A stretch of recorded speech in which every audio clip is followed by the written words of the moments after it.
Alo. Selamünaleyküm. Akşam. Aslan Seyit. Aslan. Bu numarada mağdur geldi. Başına dön. Yok. Eşitler. Yine bu numarada mağdur geldi. Gelmedi. Yok yalancını.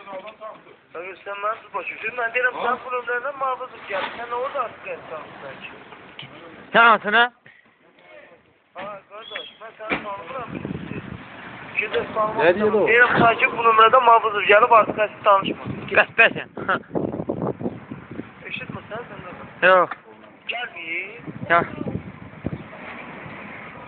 Zaten yani ben bilmirəm. Ben sizinle danışıram. Yok. Gel bir hadi. Yok. Ah. Qəsbəsi. Çaldırın. Ne diyor? Nənəvi kim? Anama koyum.